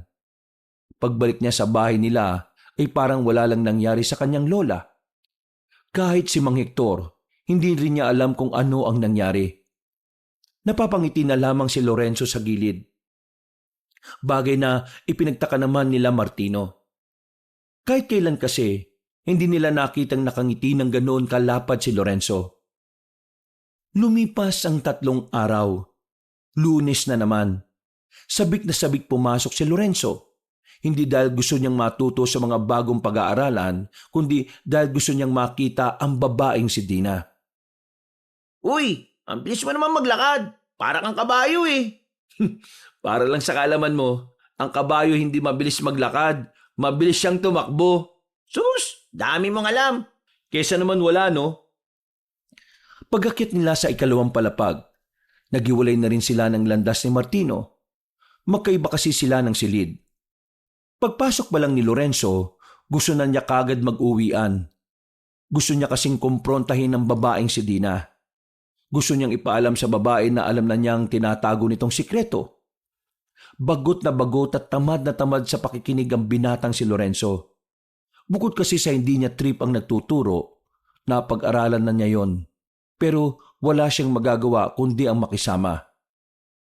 Hanggang sa nagbel na hudyat ng uwian. Yun, sa wakas, uwian na. Hindi pa nakakapagpaalam ang kanilang guro ay agad na rin siyang lumabas. Habang naglalakad, inihahanda na niya ang ballpen sa bulsa. Para kung sakaling biglang magbago ng anyo ang babaeng si Dina, madali niya itong masasaksak. Boss, rinig mo ba ako? Ikaw nang bahala sa akin, ha? Natanong na niya ang silid ni Dina nang bigla niyang makasalubong si Emil sa pasilyo. Uy, pre! Ay, tumigil ka. Nagmamadali ako. Hindi ko ba sasama sa aswang hunting? Napatigil si Lorenzo sa paglalakad nang marinig ang salitang aswang. Tila biglang naging interesado ang binata sa sinabi ni Emil. Binalikan niya ito. Tumingin-tingin sa paligid bago nagsalita. Alam mo kung saan may aswang? Oo, kaya nga sumama ka na sa amin. Mamayang gabi. O saan magkikita-kita? Dito lang din sa tapat ng school natin. 10:00. O sige, sasama ako.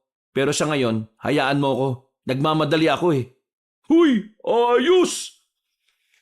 Nang marating na ni Lorenzo ang room ni Dina, nagtaka siya dahil wala man lang katao-tao sa loob. Nung unay inakala niyang baka maagang nagpalabas ng estudyante ang babaeng guro. Hanggang sa narinig na lamang niya ang tinig ni Mr. Moreno. Ano ginagawa mo sa harapan ng silid ni Miss Dina? Gusto ko lang sana siyang makausap eh. At tungkol naman saan? Sekretary po ba kayo ni Ma'am Dina? Hindi. Pero bilang isang guro na gaya niya, Babalik na lang ako bukas. Sana maabutan ko na lang siya. wala na rito si Miss Dina. Anong ibig niyo sabihin? Hindi na siya papasok dito kahit na kailan. Bakit? Anong dahilan? Sa pagkakarinig ko, pinauwi na siya ng asawa niya sa Maynila. Taga Maynila siya? Kaya ako may ipapasabi ka sa kanya, pwede naman ako na magsabi. Meron naman akong numero niya eh. Pwede ko siyang hindi na. Kaya mo ba matututunan na patapusin muna ang kausap mong magsalita bago ka magsalita? Kapag nagkabuhok na kayo. Ay, siya nga pala. Naniniwala na ako sa Diyos. Wow! Magandang balita yan. Naglakad na palis ang binatang si Lorenzo. Pinunta na lamang niya ang kanyang kakambal at saka sabay na rin silang umuwi. Dahil hindi niya nakausap si Dina, hindi matahimik ang kanyang kalooban. Kaya nang matapos na silang kumain, palim siyang lumabas ng kanilang bahay. Kahit 8:00 na ng gabi, pinuntahan niya pa rin ang bahay ni Mang Hector. Pambihira, ginulat mo naman ako. Bakit ka ba nakatayo dyan sa gilid para kang engkanto? Hindi ko hinakala na magugulat ka pa rin kahit wala naman akong ginagawa. Ano bang ginagawa mo rito? Ikaw lang ba mag-isa?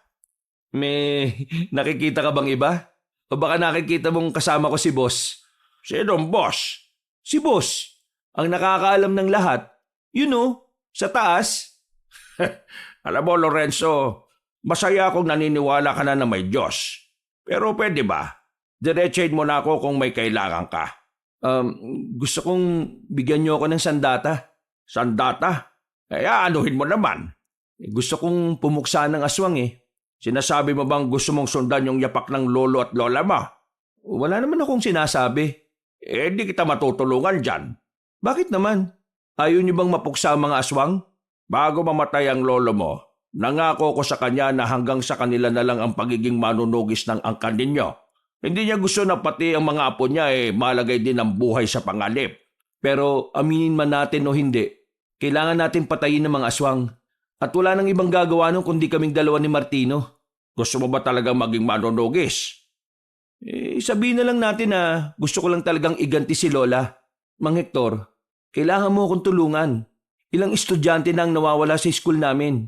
Malakas ang kutob ko na ginawa na rin silang aswang. O kaya naman, kinain na rin sila. Bakit ngayon mo lang ito sinasabi? Siguro dahil walang nagtatanong. Pambihira. O sige, tutulungan kita. Pero sa isang kondisyon. Anong kondisyon? Huwag mong ipapalam kay Cesar na ginagawa ko ito. Mahayayari ako ron. Kay Martino, pwede mong sabihin sa kanya, mas maganda nga kung dalawa kayong narito ngayon. Halika, pumasok ka sa loob. May papakita ko sa iyo. Tumango lang ang binata. Sa loob ng bahay, merong sikretong pintuan doon sa ilalim ng lamesa. Sandaling bumaba ang matandang lalaki. Pagbalik nito ay may dala na itong katana. Halos 1 metro ang katana na yon. At base sa disenyo, mukhang matagal na ang patalim na yon. 2 katanang ipinatago sa akin ng lola ninyo. Yung isa sa kanya. Yung isang ito, pagmamay-ari ito ni Asmer, ang lola mo. Pwede niyo po ba akong turuan kung paano to gamitin? Kailangan ko matutunan to ngayon sa loob ng 1 oras. Ha? Bakit may oras pa? Aalis kasi ako ng 10:00 eh. Maghahanap ako ng aswang kasama ang ilang tao na hindi ko close pero kaibigan ng turing sa akin. Hindi minamadali ang pagsasanay. Hindi mo ito matututunan ng 1 oras. Kung di nyo ako matuturuan ngayon, tingin ko kailangan ko nang umalis. Ihahagupit lang naman tong katana na to, di ba? Ay, huwag kang padalos-dalos. Sige, bye! Ay, Diyos ko naman, ang tigas ng ulo. Wala nang nagawa pa matandang sektor nang umalis na ang binatang si Lorenzo. Nang makasakay na siya sa tricycle, bigla niyang naalala ang pangontra na kwintas. Bigay yun ni Mang Hector. Nakaramdam siya ng kaunting kaba nang mapansing wala yun sa leeg niya. Naalala nga pala niyang sinuot lang niya yun sa umpisa sabay tinanggal na rin. Pero wala na siyang pakialam. Buong buo na ang kanyang loob na harapin ng mga aswang. Hindi na siya natatakot. Hindi na siya manginginig. Dahil ang tanging tumatakbo sa isipan niya ay maiganti ang kanyang lola at mapigilan ang pagkawala ng mas marami pang estudyante sa kanilang paaralan. Maya-maya lang, nakarating na siya sa harapan ng eskwelahan nila. Oh, butit nandito ka na. Kanina pa ako naghihintay rito eh. Oh, nasaan na ibang kasama natin? Akala ko ba marami tayo? Pinauna ko na. Tagal mo kasi. Teka, ano yung dala mo? Di ba ang sabi mo maghahanap tayo ng aswang? Oo. Di eto. Nagdala na ako ng panlaban ko. Ewan ko lang kung hindi mamatay ang aswang na yun. Naglakad na rin sila paalis. Ayon kay Emil, papasok sila sa kagubatan. Kahit na medyo may kaba, malakas ang loob ni Lorenzo sa mga oras na yon. Hindi siya natatakot kung anuman ang maaaring mangyari. Kanina pa tayo naglalakad Nasaan ba talaga yung mga kasama natin? Malamang nauna na sila. Kung titigil sila sa paglalakad, maabutan natin sila. Nasaan ba kasi yung sinasabi mong kinaroroonan ng aswang? Medyo malayo pa kasi. Kung tinatamad ka na, pwede naman na tayong bumalik. Di na. Nandito na tayo eh. Sigurado ka ha? Pero teka, may tatanong ako sa'yo. Anong klaseng tanong? Isang tanong na iisipan mo kaagad ng sagot. Ano nga ba yung tanong na yan? Saan mo ba talaga nakuha yung ganyang pulseras? Bakit mo tinatanong? Sagutin mo muna tanong ko. Wala, napulot ko lang to. Kaparehong kapareho kasi yan nung kay Ma'am Dine eh. Talaga? Baka nagkataon lang. At alam mo kung anong nakakabigla? Ano? Si Ma'am Dina, aswang. Aswang? Sigurado ka ba? Oo naman, nakita ko siya eh. Tumigil sa paglalakad si Lorenzo at hinawakan na niya ang hawakan ng katana. Humarap ito kay Emil. At ikaw? Uy, ano ginagawa mo? Bakit mo tinututok sa akin yan? Ngayon ko lang naiintindihan kung bakit gustong-gusto mo akong isama sa ganito. Kasi may dalawa kang gustong gawin sa akin. Lapain ako o gawin akong katulad ninyo. Ano ba sinasabi mo? Hindi kita maintindihan. Maamin ka na. Kagaya ka ni Ma'am Dina. Hindi ko alam sinasabi mo, no? Hindi ko nga sigurado kung totoo yung sinasabi mo tungkol kay Ma'am Dina eh. Ano ba problema mo? Huwag ka na magmaang-maangan pa. Alam ko na ang tinatago mo. Ngayon ko lang din naisip eh. Magaling ka Nagawa mo akong linlangin. Para ka siraulo. Bahala ka na nga sa buhay mo. Aswang ka, Emil. Ikaw ang kasabwat ni Ma'am Dina. Kayong dalawang dahilan kung bakit may mga estudyanteng nawawala sa school natin. Huwag ka nga mambintang ha. Paano ko magiging aswang eh? Ako nga ang gusto makapatay ng aswang eh. Alam mo bang munti ka na mamatay ang lola ko dahil sa inyo? Mga salot kayong aswang kayo eh. Mabisit kayo. Dahil sa inyo, napahiya ako kay Martino. Napatunayan tuloy nilang totoo ang Diyos dahil naniwala akong totoo kayo. Ituro mo sa akin kung nasaan si Ma'am Dina. Ituro mo sa akin kung nasaan ang iba pa ninyong kasama. Bibilangan kita ng 3. 1. Wala nga akong alam. 2. Hindi ko nga alam. 3. Pabuelo na si Lorenzo at nakakuha na ng pagkakataon si Emil para makalayo. Nakatalon ito ng mataas patungo sa sanga ng puno. Noong mga sandaling yon, nakumpirma na talaga ng binata na ang lalaking si Emil ay tunay ngang aswang. Di inilabas mo rin ang tunay na anyo mo. Paano mo nalaman na isa akong aswang? Kayo na inala ka nung una pa lang eh. Pero wala lang talaga akong oras na naisipin ka. Dahil ngayon lang ako naniniwala na totoo pala ang mga aswang. Nung camping, napadaan ako sa tent mo. Nakabukas yun pero wala ka sa loob. Kaya nung umuwi tayo, Naisip ko na baka ikaw yung kausap ni Ma'am Dina nung oras na yon. Lorenzo, huwag ka na makialam. Mapapaama ka lang. Hindi mo kakayanin ang mas nakakataas sa akin. Sumusunod lang ako sa utos nila. Hindi ako kagaya nila masama. Lahat ng aswang masama. Hindi mo na ako maloloko, no? Ngayong gabi, papaslangin kita. Maniwala ka sa akin, hindi ako kagaya nila. Napipilitan lang akong gawin to dahil biyag nila ang mga magulang ko eh. Hindi rin ako natural na aswang na gaya ni Ma'am Dina. Niyanggaw lang din nila ako. Kagaya ng mga estudyanteng nawawala, biktima rin ako. Ginagawa niyong aswang din ng ibang estudyante? Oo, nagpaparami ang mga aswang. Pinaghahandaan nila ang pananakop nila ng mga baryo sa susunod na buwan. Maniwala ka sa akin, hindi talaga ako natural na aswang. Biktima lang din ako. Ginagawa ko to para sa mga magulang ko. Di ako madaling maniwala sa mga taong una nang nagsinungaling. Patunayan mo muna sa akin na hindi ka talaga gaya nila. Sige, tuturo ko sa iyo kung saan dinadala ang mga estudyanteng binibiyag. Nandun din si Ma'am Dina. Si Ma'am Dina ba ang pasimuno ng lahat ng ito? Hindi, tauhan lang din siya. Pero mas mataas siya sa amin. E di sino ang pinuno nyo? Sa pagkakaalam ko, yung principal natin ang pinakapinuno ng mga aswang eh. Sigurado ka ba sa sinasabi mo? Hindi ka ba nagtataka? Ang daming nawawalang estudyante pero hindi man lang kumakalat. Alam mo rin ba kung bakit walang magulang na nagre-reklamo kapag kinukuha nila ang estudyante? Yung mga magulang, kinakain na o kaya dinuduko tapos pinapalapa sa ibang bagong aswang. Kaya maniwala ka sa akin, ito ang totoo. Hindi ko alam kung paniniwalaan kita eh. Pero hindi ko babaliwalain ang sinasabi mo. Lorenzo, yung lola mo, kailangan niya mag-ingat. Isa siya sa punterian nila Ma'am Dina. Ililigpit nila ang dating dakilang manunugis. Pagkatapos ng lola mo, kayo na ng kambal mo ang susunod. Bumaba na si Emil at muling lumapit kay Lorenzo. Itinapat na mismo ni Emil ang katana sa kanyang leeg. Sige, gilitan mo ang leg ko kung sa tingin mo hindi totoo mga sinasabi ko. Paniniwalaan kita, pero sa isang kondisyon. Anong kondisyon? Tutulungan mo ako. Bukas ng gabi, pupunta ka sa bahay. Ititipon ko sila lola. Sasabihin mo sa kanila ang lahat ng nalalaman mo. Sige, papayag ako. Pero sa isang kondisyon din.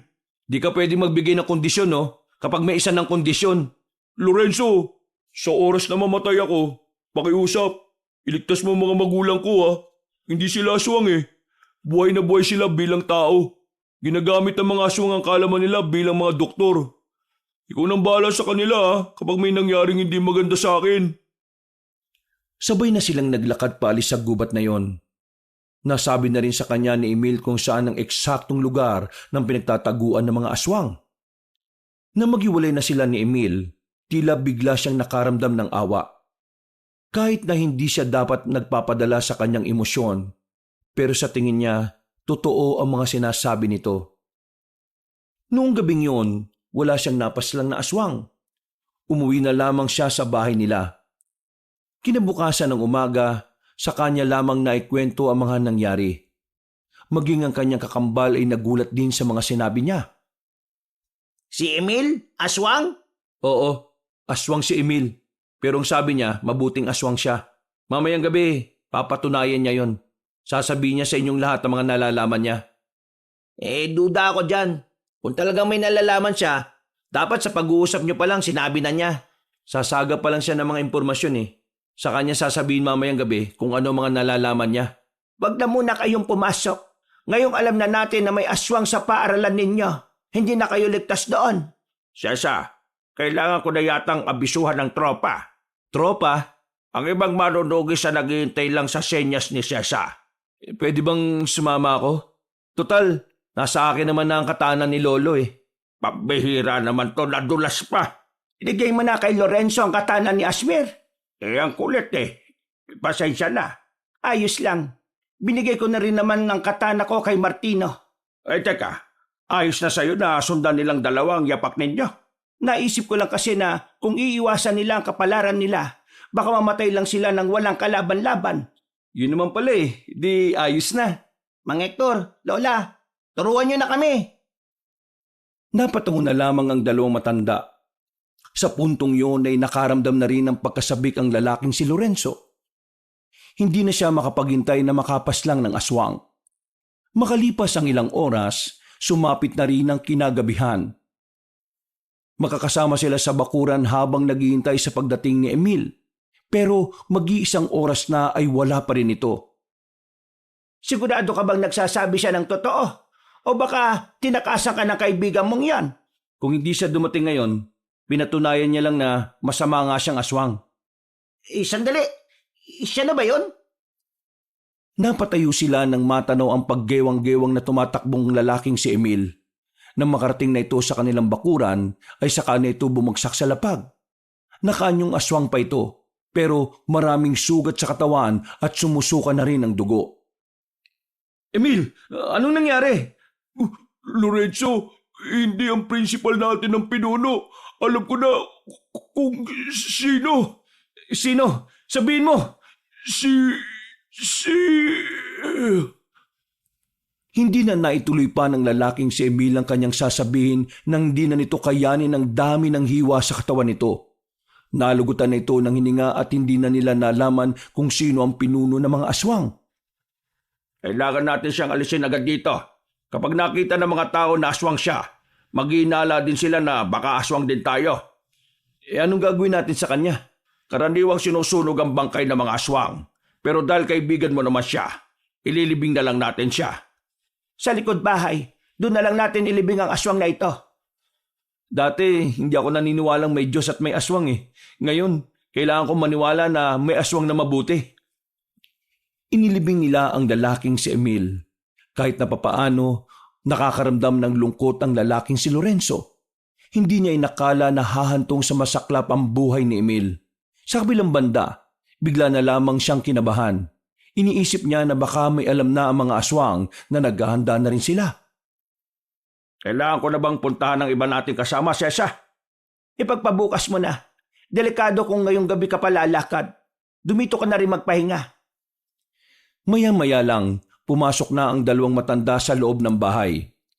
Habang si Lorenzo naman, nasa harapan lang ng bahay. Nakatulala, malalim ang iniisip. Nilapitan ito ng kakambal niya at tinabihan. Naintindihan ko na may Diyos na nagbabantay sa atin. Ang hindi ko lang talaga maintindihan, bakit hinahayaan niyang mapahamak ang mabubuting nilalang? Hindi ko inaasahan na darating ang oras na mag-uusap tayo ng seryoso tungkol sa Diyos. Pero hindi hinayaan ng Diyos si Emil. Anong hindi hinayaan? Nakita mo naman, di ba? Namatay. Kapag ba aswang ka, kahit mabuti ka wala siyang pakialam. Lorenzo, hindi siya hinayaan ng Diyos. Ginabayan siya ng Diyos na tapusin ang misyon niya. At yun ay ang bigyan kanya ng babala laban sa mga aswang. Yun lang ang pinakamahalagang papel niya sa mundong ito. At dahil natapos na niya yon, mawawala na rin siya rito. Sinasabi mo bang ang buhay natin ay nakadepende sa kung ano ang misyon na nakapasan sa balikat natin? Mismo! Ay, malas naman ni Emil. Ang konti lang pala ng misyon niya sa mundong ito. Mahina yata siya kay boss eh. Sinong boss? Si boss. Yung Diyos. Yun ang tawag ko sa kanya. Paano ka nga pala naniwala sa kanya? Bakit parang biglaan? Nung gabing nasa bingit ng kamatayan si Lola, inihiling ko sa kanya na pagalingin niya ang Lola natin. Nagulat ako pag uwi ko. Magaling na siya eh. Sinabi ko naman kasi sa'yo, di ba? Mabait siya sa kahit na sino. Naniniwala ka man o hindi. Anak ang turing niya sa lahat. Napangiti na lamang ang lalaking si Lorenzo. Maya-maya lang din ay pumasok na rin sila sa loob. Kinabukasan, maagang umalis ng bahay ang matandang si Hector para puntahan ng iba pang manunugis. Habang ang kambal naman ay nanatili na muna sa bahay nila. Hindi sila pinapasok na matanda dahil ilalaan nila ang araw na yon para sa kanilang pag-iinsayo. Naniniwala naman ako na dati kang manunugis pero matanda ka na ngayon eh. Baka hingaling ka sa pagtuturo sa amin. Minamaliit mo ba ako dahil sa edad ko? Hindi kita minamaliit Gusto ko lang makasiguro na walang mangyayaring masama sa'yo sa oras na... Nagulat na lamang si Lorenzo nang biglang mabilis na kinuha sa kanya ni Aling Sesa ang katana. Itinutok ito agad sa liig niya. Kinabahan naman ang binata na parabang hindi makagalaw. Ito ang palagi mong tatandaan, Lorenzo. Lahat ng nilalang na alam na maaari mong makatapat, hindi mo dapat minamaliit. Igagalang mo kung ano sila. Hindi lang yung pagbibigay respeto, kundi pagiging maingat na rin. Kapag wala kang kaalaman tungkol sa kaharap mo, ang una mong iisipin, malakas siya. Maaring kapantay mo o maaring masigit pa sa'yo. Ayos! Ang astig mo, la! Pinakaba mo naman ako eh. Akala ko makikita ko na si boss eh. Sige, simulan na natin. Dahil ang pagsasanay ay gagawin lang natin ng buong maghapon. At pagsapit ng gabi, gagamitin nyo na ang mga matututunan ninyo. Nagkatinginan ng kambal. Napangiti na lamang ang matandang babae. Maya-maya lang din sinimulan na nila ang kanilang pag-iensayo. Hirap na hirap ang kambal. Kahit matanda na ang lola nila, hindi nila yun matalo sa laban. Isa laban sa dalawa. Pero hindi naging kalamangan para sa kambal ang kanilang bilang. Masakit ang kanilang katawan na matapos na ang ginagawa nila. Wala na silang oras. Ang mga susunod na sandali ay ang pagharap na sa mga kalaban. Kaya kahit na wala pa silang pahinga, tumungo na rin sila sa bahay ni Mang Hector. Naroon na rin ang iba pa nilang mga kasama. Nagtitipon na ang mga manunugis. Mga kasama, magbigay galang sa isa pa nating pinuno. Yumuko ang mga manunugis. Namangha naman ang kambal sa kanilang nakita. Hindi nila inaasahan na ganun kataas ang paggalang ng mga yon sa kanilang lola. Ang dalawang binatang yan ay ang apo ni Asmer at Cesa. Sila ang napipintong sumunod sa yapak ng mga pinuno natin. Hindi nyo kailangan magbigay galang. Wala pa naman kaming napapatunayan eh. Di hamak na may mga karanasan na kayo sa amin. Kaya kami ang dapat magbigay galang sa inyo. Martino. Bakit? Yumuko ka rin. Wow! Iba pala epekto sa iyo ni boss, ano? Nagiging matino ka. Ngayong gabi, mabubuhay muli ang alitan na matagal na dapat natuldukan. Magaganap muli ang kaguluhan sa pagitan ng kabutihan at kasamaan. Ihanda niyo mga sarili ninyo. Dahil ngayong gabi, pupuntahan natin ang mga aswang. Paumanhin sa inyong lahat. Dahil hindi ako makakasama sa inyong laban. Pero ipagdarasal ko kayo sa Diyos Ama na sana tagumpay ang kasama ninyo sa inyong pagbabalik. Pagkatapos ng sandaling pagtitipon, umalis na rin si Aling Cesa kasama ang ibang manunugis. Inihatid ito patungo sa may ligtas na lugar. Maya-maya pa, sinimulan na rin nila ang paglalakbay. Martino, Bakit? hindi pa rin ako makapaniwala eh. Makapaniwala na alin? Eto, nandito tayo. Parang nakaraan lang, nagdududa pa ako kung may Diyos. Tapos ngayon, nandito ako, kasama niyong haharap sa mga aswang. Sinabi ko naman kasi sa iyo iba maglaro ang tadhana. Pero ang mahalaga, nakilala mo na rin ang Diyos sa wakas. Pwede ko bang hilingin sa kanya na sana hindi tayo mapahamak? Pwede naman. Bakit naman hindi? Sandaling pumikit ang lalaking si Lorenzo. Awa na yon nang maramdaman nilang tila may nakamasid na sa kanilang paglalakbay. Tumigil si Mang Hector sa paglalakad. Sa puntong ito, nakaramdam na ng kaba ang kambal. Mga kasama, narito na sila. Lorenzo, kalma lang Huwag ka matataranta Ayan na sila. Naglabasa ng mga aswang sa gilid, sa likod at sa itaas. Dahil dito, sumiklab na ang kaguluhan. Dahil nasa kagubatan sila at limitado lang ang liwanag na nalilika ng mga dala nilang lampara, nahirapan silang kalabanin ng mga aswang sa unang 10 minuto. Hindi nila matamaan ang mga yon. Kaya naman nakaisip ng paraan ang lalaking si Lorenzo. Inilabas niya ang daladalang lighter. Boss, naririnig mo naman ako ngayon, di ba? Sorry agad Kailangan ko tong gawin. Sinunog ni Lorenzo ang mga tuyong dahon sa lapag. Nang lumaki ang apoy, nakalika sila ng mas malakas na liwanag. Nakita na nila ang mga aswang kung saan nagtatago. Kaya sa mga pagkakataong ito, nagawa na rin nilang labanan ng patas sa mga yon. Unti-unti nilang nababawasan ng bilang. Lorenzo, nakita ko si Ma'am Dina sa gawing yon. Dito ka lang, ako nga harap sa kanya. Sasamahan kita! Mabilis na tumakbo ang dalawa patungo sa kaliwang banda. Nang makarating na sila sa maisan, nakita nila roon ang babaeng si Dina. Tila hinihintay lang din sila nito. Tama nga ang hinala ko. Kayong dalawang apo ng mga dating manunugis na si Cesa at Asmer. Buti naman at wala ka na sa school natin. Bukod sa wala kaming matutunan sa'yo, umay na kami sa amoy mong malanse. Mahusay at matalino ka, Lorenzo. Pero mali ka ng tinatahak mong landas. Hindi mo alam ang pinasok mo. Hindi na mahalaga kung delikado o hindi ang pinasok namin. Dahil ang mahalaga sa amin ngayon, mapuksa kayo mga aswang kayo. Ma'am Dina, sayang kayo. Ang ganda nyo pa naman. Pero sa likod ng kagandahan nyo isa pala kayong alimaw. Isa ka rin palang may pagnanasa sa akin. Kunwari ka pang, Ang dami mo pang sinasabi! Pinukol ni Lorenzo ang nadampot na bato sa direksyon ng aswang na si Dina. Tinamaan niya ito sa mukha, dahilan para mahilo agad ang babae. papaslangin ko kayo. Gumapang na mabilis si Dina. Nang makalapit na ito sa kanya, tumalon ito ng mataas.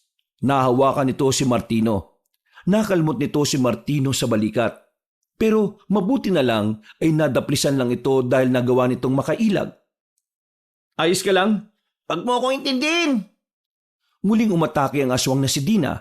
Pero sa pagkakataong ito, nakakuha na ng tamang pagkakataon si Lorenzo para sa kanyang pag-atake. Mabilis niyang nilapitan ang babae habang nakatalikod pa ito. Isang mahabang hiwa ang nagawa ni Lorenzo sa likod nito. Hindi na naman nagsaya ng oras si Martino. Tinaga naman ito sa hita si Dina. Nang mapalood ito, agad nang itinarak ni Lorenzo ang katana sa likod nito. Tumagos pa yon sa kaliwang dibdib ni Dina. Dahilan para unti-unting madapa na lamang ang babaeng aswang. Sabihin mo, nasaan ang pinuno ninyo? Hindi niyo siya kakayanin. Nasaan ang pinuno ninyo? Hindi na nakasagot pa ang babae ng tuluyan na itong malagutan ng hininga. Naglakad na sila paalis, pero hindi pa man sila nakakalayo. Naramdaman nilang may tao sa kanilang likuran. Nang humarap sila, nakita nila si Mr. Moreno sa gilid. Nanlalaki ang mga mata. Nakatingin sa kanila. Nagtataka rin sila kung ano ang ginagawa ng kanilang guro doon. Anong ginagawa nyo? Anong ginawa nyo kay Miss Dina? Mr. Moreno, nagkakamali ka ng pagkakaintindi. Pumatay kayo ng tao. Nilabag nyo ang kautusan ng Panginoon. Masasama kayo, mga dyablo! Paano ka napadpad dyan? Huwag nyong ibahin ang usapan. Gumawa kayo ng mabigat na kasalanan. Pinatay nyo ang isang inosente. Aswang si Ma'am Dina. Manunugis kami. Natural lang na patayin namin siya. At pwede ba? Huwag mong binabanggit si boss. Hindi kanya ito tolerate. Anong ito tolerate ang sinasabi mo? Yang pulseras mo. Yan ang simbolo ng samahan ng mga aswang. Tama ba ako? Sa isang iglap, nagbago ang reaksyon ng mukha ni Mr. Moreno. Bigla na lamang itong nagpakita ng nakalolokong ngiti. Isang ngiti na makikitaan ng masamang balak. Tama nga ang hinala ko. Ikaw yun. Ikaw ang pinuno ng mga aswang. Ha! Magaling ka talaga, Lorenzo. Pinapahanga mo talaga ako palagi Kung kailan naniniwala na ako may Diyos, saka ko pa nalaman na hindi naman pala tayo iisa ng pinaniniwala ang Diyos. Ang lakas ng loob mong magtago sa pagiging relihiyoso. Ikaw pala ang demonyo.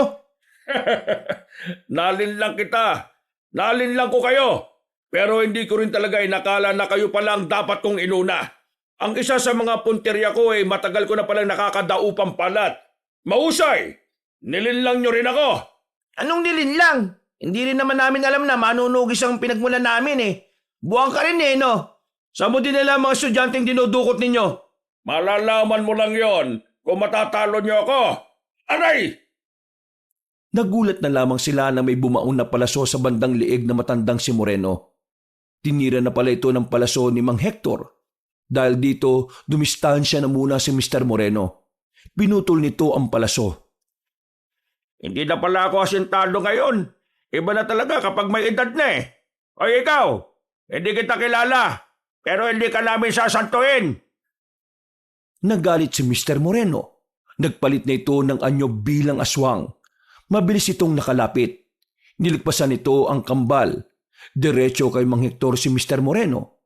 Isang mahabang kalmot agad ang nagawa ng pinunong aswang. Tumba agad si Mang Hector. Agad namang rumisponde ang kambal. Tinaga nila si Mr. Moreno. Pero nagawa sila nitong iwasan. Nang makabuelo, muli silang inatake ni Mr. Moreno. Tapis agad ang balat ni Lorenzo sa balikat. Habang si Martino naman nadaplisan sa braso ng kalmot. Aminado sila na kakaiba si Mr. Moreno kumpara sa mga una nilang nakatapat. Kahit si Mang Hector, alam din na hindi basta-basta ang pinuno ng mga aswang. Pero kahit na ganon, hindi nagpatinag ang lalaking si Lorenzo. Parang hindi niya nararamdaman ang sugat na tinatamo niya. Dali-dali siyang lumapit ulit kay Mr. Moreno. Tinaga niya ng katana ang pinunong aswang. Pero sa kasamaang palad, hindi niya naman ito tinamaan. Sinubukan niya pa ulit hatawin, pero nahawakan ni Mr. Moreno ang kamay niya. Matagal na ako nagtitimpi sa pagiging bastos mo sa akin, Lorenzo. Ito na ang tamang pagkakataon dahil wala na tayo sa paaralan. Pwede na kitang patayin. Hindi mo pwedeng gawin yan! Paglingon ni Mr. Moreno sa gilid, naroon na si Martino. Nagawa ni Mr. Moreno na salagi ng pagtaga ng binata. Pero nabitiwan naman nito si Lorenzo. Sinamantala na ni Lorenzo ang pagkakataon. Itinarak niya ang katana sa tiyan ni Mr. Moreno. At habang nangyayari naman yon, nagawa pa rin ni Mang Hector na makatulong. Tinira ulit nito ng palaso si Mr. Moreno. Sa pagkakataong yon, sa kaliwang dibdib na yon bumaon. Bullseye! Hindi pa nakontento si Lorenzo.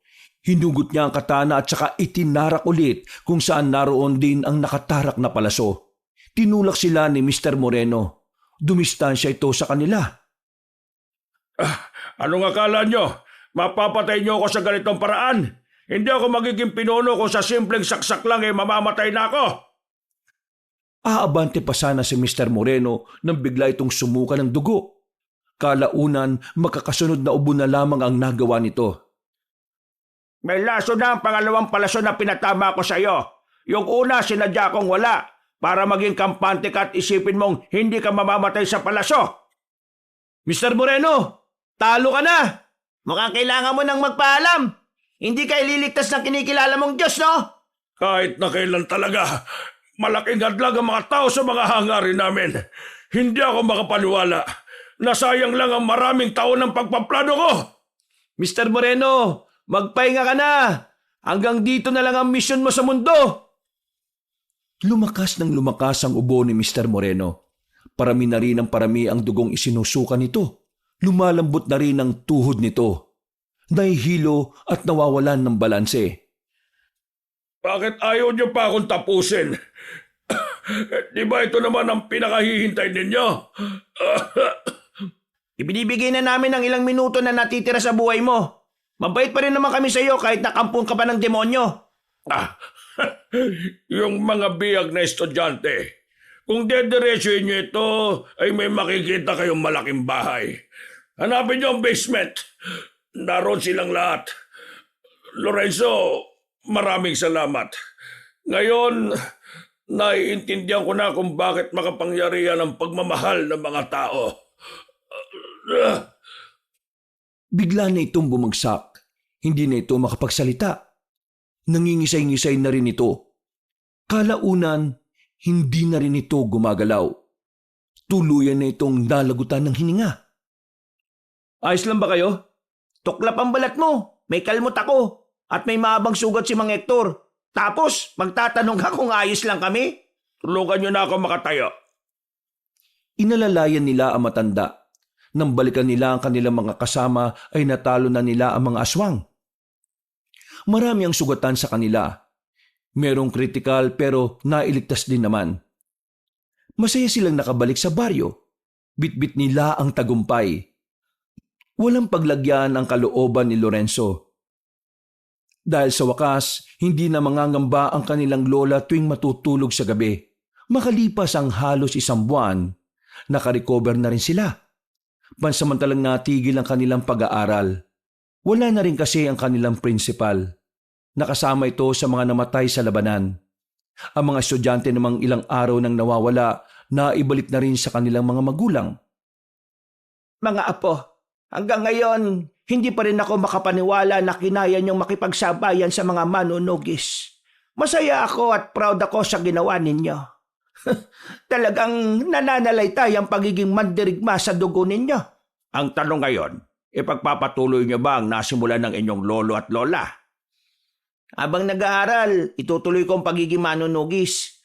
Gusto kong magbigay-pugay sa nagawa ni Lolo at Lola. Ikaw, Lorenzo. Mang Hector, pasensya na pero tingin ko hindi ko na may tutuloy ang pagiging manunugis. Wala namang problema kung yan ang desisyon mo. Pero pwede bang naming malaman kung bakit? Nangako ko kay boss na pag natapos na ang gulo, magsisilbi ako sa kanya. Teka, sinasabi mo bang magpapari ka? Masyado ko makasalanan para maging pari. Pero kahit na anong paraan ng paglilingkod gagawin ko. Alam mo, Lorenzo, natutuwa ako sa iyo. Hindi ko talaga inakala na darating ang araw na magbabago ang paniniwala mo. Maraming salamat at hindi niyo ako sinukuan. O paano? Kumain na tayo. Baka lumamig pa itong niluto ko. Masarap po ba yan? Masarap magluto yan si Hector. Nung araw tagaluto namin yan ng merienda. Ang kaso nga lang, may pagkakataon na sobrang alat ng luto niya. Ay nako, binunyag mo pa. Baka sa susunod hindi na sila kumain ng luto ko. Ayos lang. Sa susunod pa naman Pinagsaluhan nila ang mga pagkaing nakahain sa hapagkainan. Masaya ang kalooban ng bawat isa. Payapa at maginhawa. Lalong-lalo na ang binatang si Lorenzo. Sa kanyang mga naging karanasan, natutunan niya na kahit na hindi niya nakikita ang Diyos, ay palagi itong nakabantay, palaging nakagabay, at higit sa lahat, palaging nagmamahal sa kanila. Sa ngayon, nagsisimula ng maganda si Lorenzo para sa pagsali niya sa isang simbahan. Hindi niya alam kung kakayanin niya, pero ang mahalaga na lamang sa kanya ay mapaglingkuran ang Panginoong Diyos. Nangako siya na kahit na anong mangyari, handa siyang ialay ang buhay niya sa ngalan ng kanyang pananampalataya. Wakas!